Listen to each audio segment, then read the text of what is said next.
जिस तरह से 35 रुपए वाला एसए आपका 100 रुपए हो गया शिपिंग कॉर्पोरेशन, आरसीएफ 70 रुपए वाला आरसीएफ आराम से 300 साढ़े 300 रुपए 400 रुपए हो सकता है। 300 साढ़े 300 400 रुपए। ये एक बड़ी और एक्सक्लूसिव खबर पर, और ये खबर वाकई में बेहद बड़ी और बहुत ही एक्सक्लूसिव है, क्योंकि अब आपको वो दो कंपनी के बारे में सुनने को मिल रहा है जो आपने पहले कभी नहीं सुना और जिनका निजीकरण यानी कि प्राइवेटाइजेशन करने की तैयारी में है सरकार, मन बना चुकी है। हमारी एग्जीक्यूटिव एडिटर स्वाति खंडेलवाल हमारे साथ कार्यक्रम में हो रही है शामिल, बताने के लिए कौन सी है वो दो कंपनियां और सरकार का क्या है इरादा। स्वाति, गुड मॉर्निंग, बताइए। Good morning. बिल्कुल आपने सही कहा अनिल जी, सरकार बिल्कुल मन बना चुकी है। दो कंपनीज आइडेंटिफाई की है और ये कंपनीज है फर्टिलाइजर सेक्टर की। जी हाँ, इनका प्राइवेटाइजेशन होने जा रहा है और सूत्र हमें बता रहे हैं कि दीपम ने ऑलरेडी इस पर काम शुरू कर दिया है। दोनों कंपनीज के नाम बता दूं, एनएफएल और आरसीएफ। जी हाँ, ये दोनों कंपनीज हैं जो हमारे रडार पे रहेंगी और जिनको अब गवर्नमेंट प्राइवेटाइज करेगी। सरकार इसमें अपना हिस्सा कम करके उसके बाद इसको प्राइवेटाइज करने का मन बनाया है, जिसका मतलब होगा कि मैनेजमेंट कंट्रोल एक प्राइवेट प्लेयर को देने के लिए तैयार है। और सरकार को ये भी बहुत उम्मीद है कि इस पे अच्छे दावेदार उनको मिलेंगे। दोनों कंपनीज की परफॉर्मेंस भी काफी अच्छी और स्ट्रांग रही है, तो ये बहुत बढ़िया एक तरह से डिसइन्वेस्टमेंट क्राइटेरिया और कैटेगरी में ये प्ले आउट होंगी। अच्छी बात क्या है, ये दो ही नहीं, इसके बाद और भी कंपनीज हैं जिनमें विनिवेश होगा एक दूसरे चरण में। बाकी कंपनीज का विनिवेश होगा या फर्टिलाइजर सेक्टर को अगर हम बात करें। और आप देखिए फर्टिलाइजर में सरकार की सोच धीरे धीरे उसको ओपन अप कर रही है। अगर आप देखिए, हमने देखा डायरेक्ट बेनिफिट या डायरेक्ट कैश ट्रांसफर की सुविधा उपलब्ध कराई गई। उसके बाद सरकार चाह रही है कि यूरिया की प्राइसेस डीकंट्रोल की बात हो रही है और अब प्राइवेटाइजेशन की तरफ आगे बढ़ रही है। तो ये दो कंपनीज हमारे सूत्रों में बता रहे हैं top level sources in the government की एनएफएल और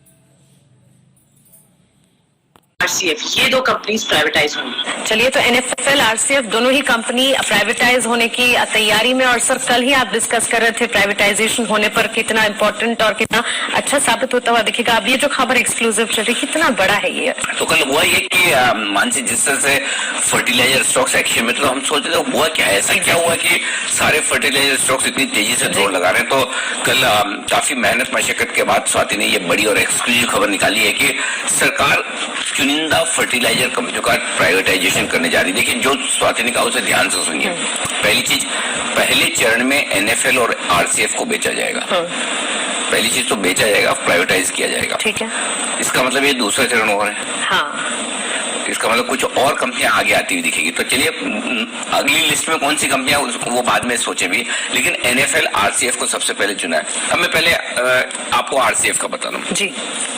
आरसीएफ में सिंपल है, 3300 करोड़ का मार्केट कैप है और जो चेंबूर मुंबई में इनके पास लैंड बैंक है 10 से 12,000 करोड़ का, तो लैंड बैंक वही है, खाली लैंड बैंक है। तो चलिए, आप मान लें कि लैंड बैंक तो कब बिकेगा, नहीं बिकेगा, कब मोनेटाइज होगा। हालांकि अब तो एसेट मोनेटाइजेशन के लिए अलग से एक डिपार्टमेंट ही बन गया है सरकार में, समझ लीजिए, और सारी सरकारी कंपनियों के एसेट्स को मोनेटाइज करने की तैयारी चल रही है। तो आरसीएफ का भी बिकेगा, कोई डाउट ही नहीं है कि इनका भी 10-12,000 करोड़ का, मुंबई का हार्ट में अगर इतना बड़ा लैंड बैंक है तो अल्टीमेटली वो पैसा तो सरकार को चाहिए।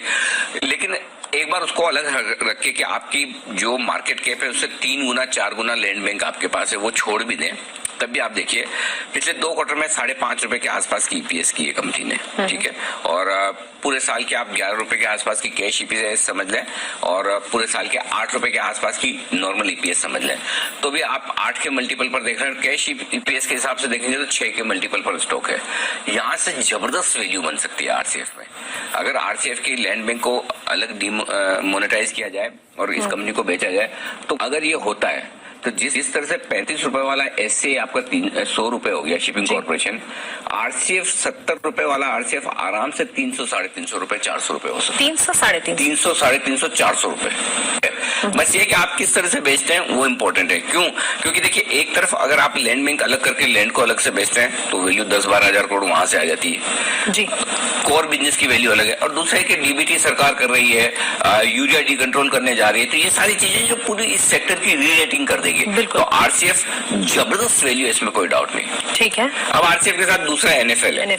एनएफएल का मार्केट कैप तो 2200 करोड़ ही है। एनएफएल के पास भी 8,000 करोड़ का लैंड बैंक है। अब देखिए 2,200 करोड़ के सामने 8,000 करोड़ का लैंड बैंक है। और लास्ट 2 क्वार्टर में इसकी भी ईपीएस 4 रुपए है, कैश ईपीएस 6 रुपए आप मान लें। 4 के पी मल्टीपल 100 रुपए तो ऐसे ही हो जाएगा, बिल्कुल, मतलब बिना कुछ देखे समझे ही 100 रुपए हो जाएगा। उसके ऊपर सरकार सारे के सारे जो फर्टिलाइजर प्लांट्स हैं उनको गैस बेस करने जा रही है। इनकी कॉस्ट वैसे ही बचेगी, ओवरहेड्स बच जाएंगे, प्रॉफिटेबिलिटी बहुत बढ़ेगी। तो सरकार जो अब की बार फर्टिलाइजर सेक्टर को प्राइवेटाइज करने के पीछे जो एक्शन बना रही है वो इंटरेस्टिंग है। पहले आप यूरिया कंट्रोल करो, डायरेक्ट बेनिफिट ऑफ ट्रांसफर करो और गैस बेस कर लो, फिर बेचो, तो जो वैल्यू निकल कर आएगी। और उसके बाद जब प्राइवेट प्लेयर का नाम आ जाएगा तो और आपके लिए तो ये स्टॉक्स ऐसे हैं जो आपको शांति से 2 साल के लिए, क्योंकि ये जल्दी में आजकल में होने वाला नहीं है, ये टाइम लगने वाली प्रोसेस है। आप देखिए बीपीसीएल शिपिंग कॉर्पोरेशन में भी टाइम लगता है, इनमें 1-2 साल की कहानी है। इनको लेके छोड़ दीजिए पोर्टफोलियो। बिल्कुल सर, कल आप ये भी बता रहे थे कि प्राइवेटाइजेशन किन लेवल्स पर होगा, वो तो अब काफी प्राइमरी बात हो गई, उससे आगे अब देखना होगा और उससे आगे का आउटलुक काफी प्राइवेटाइजेशन होने का। आप बीपीसीएल देखिएगा, अगर बीपीसीएल हमें 500, 550, 600 में प्राइवेटाइज होता है तो फिर 600 थोड़ी रहेगा, फिर उसको वैल्यूएशन सरकारी कंपनी के नहीं मिलेंगे, प्राइवेट कंपनी के मिलेंगे। तो जब भी बाजार का मूड माहौल खराब हो, ये साल सरकारी कंपनियों का है। आपको इस खरीदारी की लिस्ट बना इम्पोर्टेंट है। क्यों? क्योंकि देखिए एक तरफ अगर आप लैंड बैंक अलग करके लैंड को अलग से बेचते हैं तो वैल्यू 10-12 हजार करोड़ वहां से आ जाती है जी, कोर बिजनेस की वैल्यू अलग है। और दूसरा है कि डीबीटी सरकार कर रही है, यूरिया डी कंट्रोल करने जा रही है, तो ये सारी चीजें जो पूरी इस सेक्टर की रीरेटिंग कर देगी। तो आरसीएफ जबरदस्त वैल्यू है, इसमें कोई डाउट नहीं। ठीक है। अब आरसीएफ के साथ दूसरा एनएफएल है। एनएफएल का मार्केट कैप तो 2,200 करोड़ ही है। एनएफएल के पास भी 8,000 करोड़ का लैंड बैंक है। अब देखिए 2,200 करोड़ के सामने 8,000 करोड़ का लैंड बैंक है। और लास्ट 2 क्वार्टर में इसकी भी ईपीएस 4 रुपए है, कैश ईपीएस 6 रुपए आप मान लें।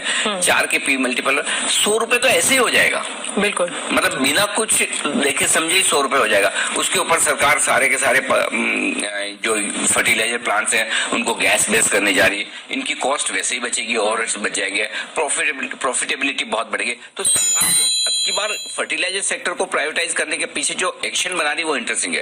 पहले आप यूरिया डी कंट्रोल करो, डायरेक्ट बेनिफिट ऑफ ट्रांसफर करो और गैस बेस कर लो, फिर बेचो, तो जो वैल्यू निकल कर आएगी। और उसके बाद जब प्राइवेट प्लेयर का नाम आ जाएगा तो और आपके लिए तो ये स्टॉक्स ऐसे हैं जो आपको शांति से 2 साल के लिए, क्योंकि ये जल्दी में आजकल में होने वाला नहीं है, ये टाइम लगने वाली प्रोसेस है। आप देखिए बीपीसीएल शिपिंग कॉर्पोरेशन में भी टाइम लगता है, इनमें 1-2 साल की कहानी है। इनको लेके छोड़ दीजिए पोर्टफोलियो।